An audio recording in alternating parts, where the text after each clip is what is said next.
Brainstorming and sharing ideas is the funnest part of the creative process. We decided to skip the boring part of actually making stuff and just do the fun part. I'm your host, Tom Wolma. I'm Rachel Santos. I'm Johnny Santos. I'm Sean Francis. And I'm James River. And this is Creativity Wasted. I'll preface this by saying that this idea I came up with in middle school. And so I think it's a good idea, but the branding I think would need to change. So it was a drive-through China buffet. So, yes. So it's basically you just convert a car wash and you get just a bunch of buffet trays and hot plates and heaters in there and just line the sides of the car and you put it on a track and then you just scoop whatever you want. And it could be other types of buffet. You could do, Golden Corral or Mexican or whatever. You could, whatever you wanted, any cuisine. And then they weigh your car before and after. And so everything's divided up price-wise by weight. And so you could technically, it's all you can eat still, but you just are paying for a lot more because otherwise people, would take advantage of it. But you've got like a baseline fee, and then they weigh it as well. So there's an aggregate there. But I thought that would have some markets that would be, especially during COVID when, although there's a lot of other food safety issues associated with just letting people scoop because people are disgusting. All the food safety concerns are there. Plus you're also adding cars into the mix. So then it's like everything's being like constantly like peppered with exhaust. I was going to say lightly seasoned with a touch of motor exhaust. Exactly. Don't you go into neutral when you're on the I've actually never done a automatic car wash. You're in neutral, but I mean, you're still, yeah. It's still on. And I would imagine it's a non-zero amount of carcinogens going into the air. I can see some dude in a truck just rolling coal, just peppering all the food. Oh, yeah. I didn't think of it this way. Like, there's still exhaust coming out of your car even when it's parked. So. Exactly. No, yeah, for sure. Yeah. So, I mean, I don't think it's a great idea, but it was something I did as a school project. Love that. I thought it was a great idea, and I even made a little logo for it, which now I probably would call it something else, but I did. It was the name I had for the restaurant was Mick Wong's. Love it. I think there's some issues with the drive-thru. That's why. Yeah, you get it. If I was a homeless person, I would thrive near one of these. Right. No, exactly. Yeah. The dumpster at the end of the night is like insane. Don't you mean you would drive near one of those? I'm gonna drink during that pause break. We'll cut out the pause, and then it'll look like we just actually laughed at the joke. I'm picturing, so you'd have to be right up next to the that's the other thing. Yeah, reach. The ergonomic angles of going through would be problematic too. So. Oh, just a little bit. And then you got to sneeze. You're not going to sneeze in the car. Some of the things have like a roof to it where the food is. Right. Yeah. You have this. Still have the sneeze guard. The arm might get caught. Yeah. Exactly. Yeah. So yeah. How and also how do you control? Like how are you just constantly going at the same speed? So you just really have to like time everything, and maybe you have to go through. Oh man, I didn't get the orange chicken, so now I got to pull back around. So some guy drives through backwards, just trying to get the orange chicken. Right. The car accident. Yeah. I could see somebody having like a mirror and just knocking over a whole plate of mashed potatoes. Yeah. Oh, that too. Yeah. If someone has the mirrors in. Right, you pull the mirrors in, or if you have like anybody that has like truck nuts or flags or whatever, like any ephemera hanging off of their vehicle, that's a hazard.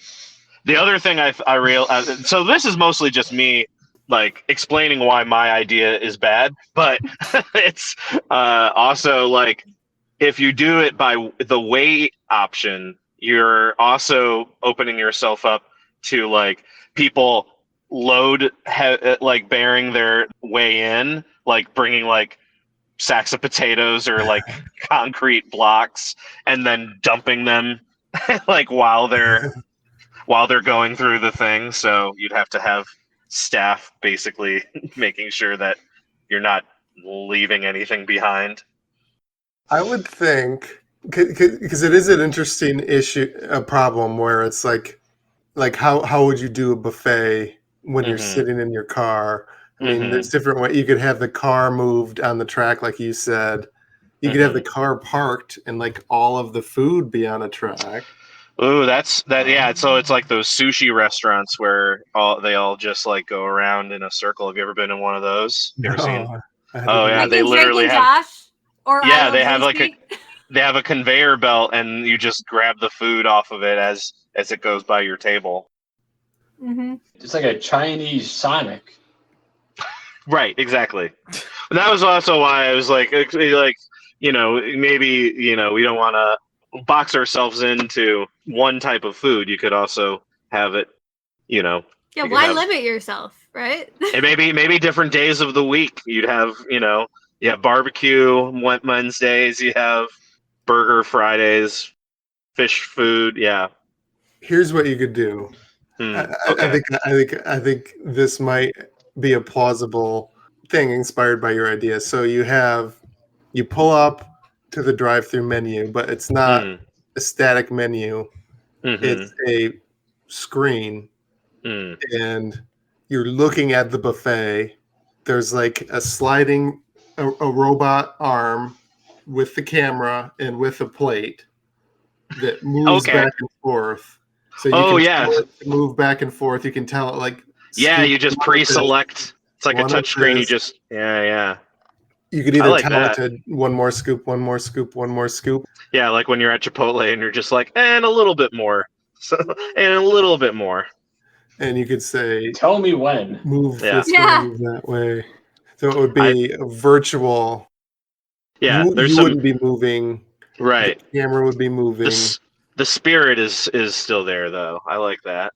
You'd need a shit ton of video screens, Right. and you'd have to deal with what if one robot arm is for one person is in the way of the other one? Like, can one Yeah. jump past the other one somehow?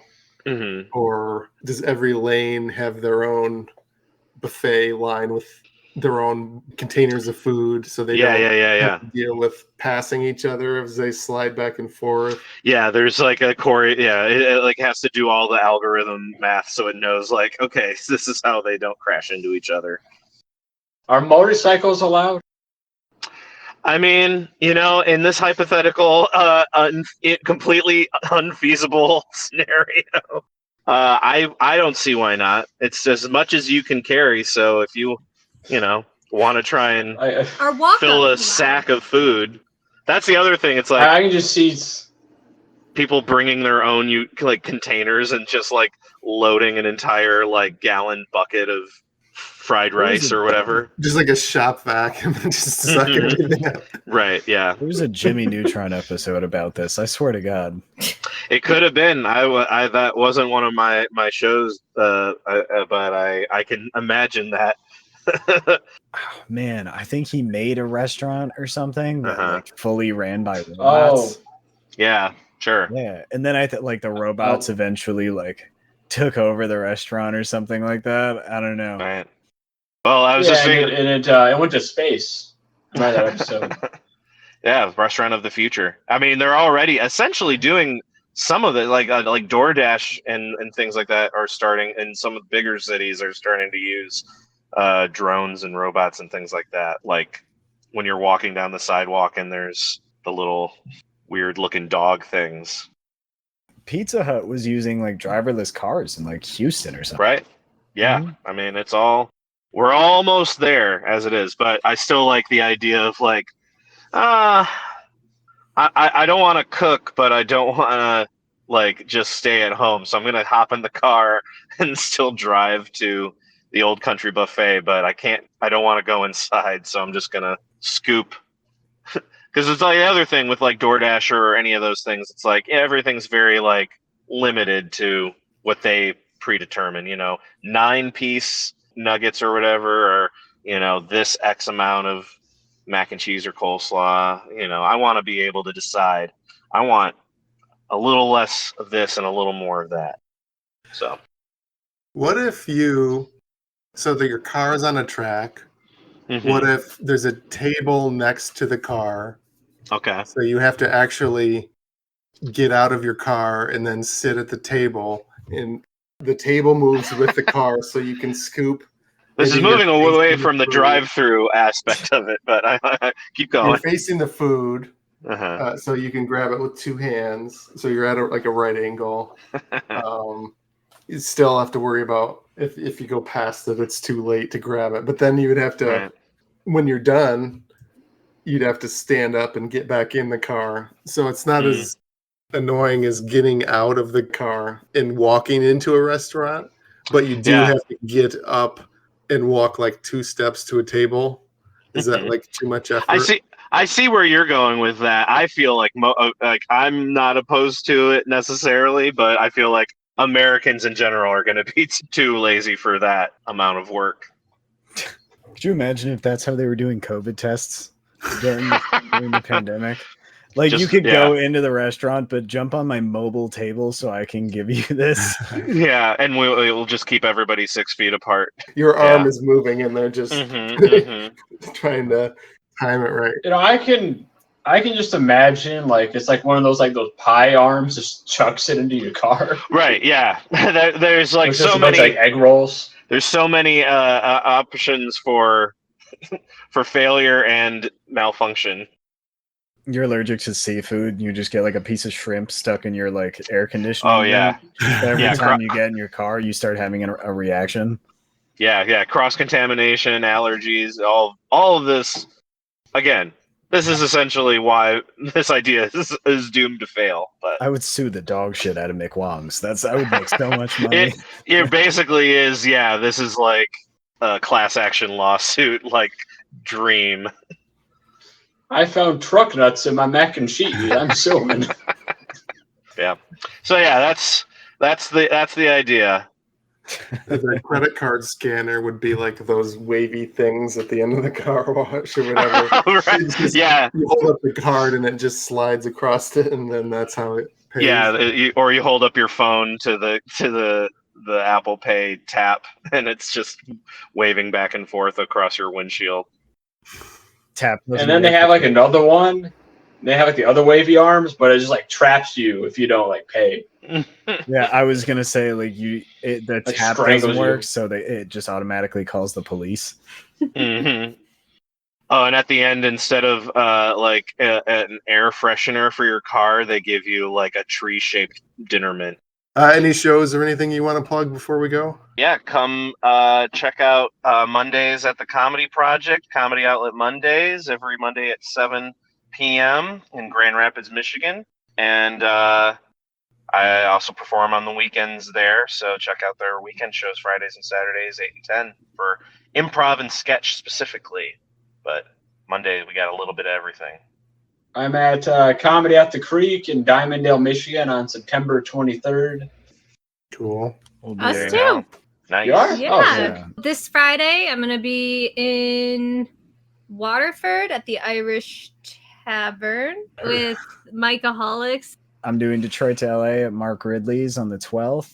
I've got a sad clown comedy show on the 14th. So I'm doing Sean's show, Comedy Outlet Monday, on September 18th.